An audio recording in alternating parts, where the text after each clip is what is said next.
Brazilian ഇതിഹാസം Roberto കാർലോസിനെ അറിയാത്തവർ വളരെ ചുരുക്കമായിരിക്കും. നിങ്ങൾ എങ്ങനെയാണ് അയാളെ ഓർത്തിരിക്കുന്നത്? വെടിയുണ്ട കണക്കെയുള്ള ആ ഇടംകാലൻ ഷോട്ടുകളിലൂടെ, അങ്ങനെയല്ലേ? എതിരാളിയുടെ പ്രതിരോധ കോട്ടകളെ കാൽക്കരുത്തുകൊണ്ട് തച്ചുടയ്ക്കുന്ന റോബർട്ടോ കാർലോസിനെ പോലെ മറ്റൊരാൾ കൂടി ബ്രസീലിൽ ഉടലെടുത്തിരുന്നു. 5 അടി 11 ഇഞ്ച് ഉയരം, പതിറ്റാണ്ടുകളുടെ കരുത്തൊളിപ്പിച്ച ശരീരം, കാളയുടെ കരുത്തും പന്തയക്കുതിരയുടെ വേഗതയും ഒരുമിച്ച് ചേർന്ന പ്രതിഭാസം.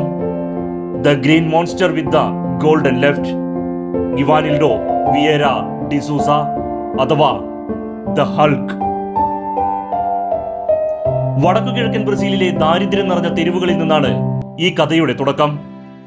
അച്ഛന്റെ ഇറച്ചിക്കടയിൽ മാംസം ചുമന്ന് തളർന്നുപോയ ബാല്യം, കളിക്കളത്തിൽ പന്ത് തട്ടുമ്പോൾ അവൻ കാണിച്ച വീര്യവും കോമിക് പുസ്തകത്തിലെ ഹൾക്ക് എന്ന കഥാപാത്രത്തോടുള്ള ആവേശവും കണ്ടാണ് അച്ഛൻ ഗെൽവാൻ അവനെ സ്നേഹത്തോടെ ഹൾക്ക് എന്ന് വിളിച്ചത്.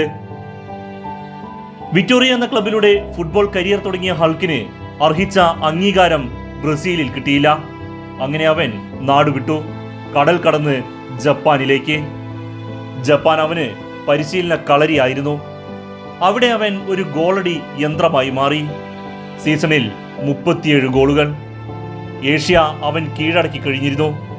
പിന്നീട് ലക്ഷ്യമിട്ടത് ഫുട്ബോളിന്റെ വിശുദ്ധ ഭൂമിയായ യൂറോപ്പായിരുന്നു. അങ്ങനെ 2008 പോർച്ചുഗീസ് വമ്പന്മാരായ FC പോർട്ടോയിലേക്ക് അയാൾ ചുവടുമാറി. അവിടെയാണ് ഹൾക്ക് എന്ന അത്ഭുതം യൂറോപ്പിനെ അക്ഷരാർത്ഥത്തിൽ വിറപ്പിച്ചു തുടങ്ങിയത്. വലതുവശത്തു നിന്ന് പന്തുമായി വെട്ടിത്തിരിഞ്ഞ് ബോക്സിന് പുറത്തുനിന്ന് തൊടുക്കുന്ന അവന്റെ ഇടംകാലൻ ഷോട്ടുകൾ യൂറോപ്പിലെ ഏറ്റവും മികച്ച ഗോൾ കീപ്പർമാർക്ക് പോലും ഒരു ഉത്തരമില്ലാത്ത ചോദ്യങ്ങളായി മാറി. 2010-2011 സീസൺ ഫുട്ബോൾ ലോകം അതുവരെ കാണാത്ത വിനാശകാരിയായ ആക്രമണകാരിയായി ഹൾക്ക് മാറിയ നിമിഷം. FC പോർട്ടോയെ യൂറോപ്പ ലീഗ് കിരീടത്തിലേക്കും ട്രിബിളിലേക്കും നയിക്കുമ്പോൾ അവന്റെ ഇടതുകാലിൽ നിന്ന് പിറന്നത് 35 ഗോളുകളാണ്. പോർട്ടോയുടെ ചിരവൈരികളായ ബെൻഫിക്കെതിരെയുള്ള മത്സരം.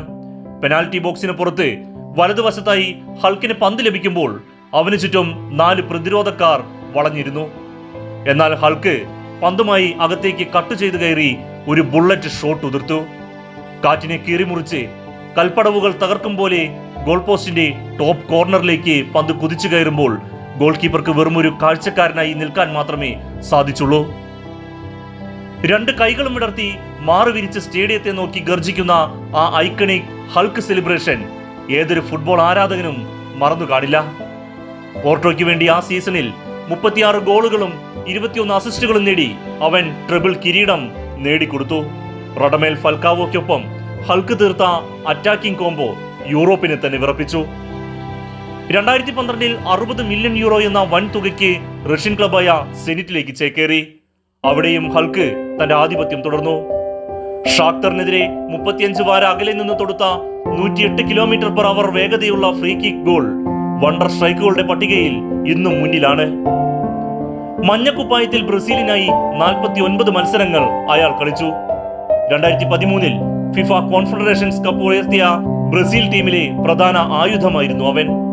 നെയ്മറിന്റെ തന്ത്രപരമായ നീക്കങ്ങൾക്കൊപ്പം ഹൾക്കിന്റെ കായിക ശേഷി കൂടിയായപ്പോൾ എതിരാളികൾ പാടെ തകർന്നു വീണു.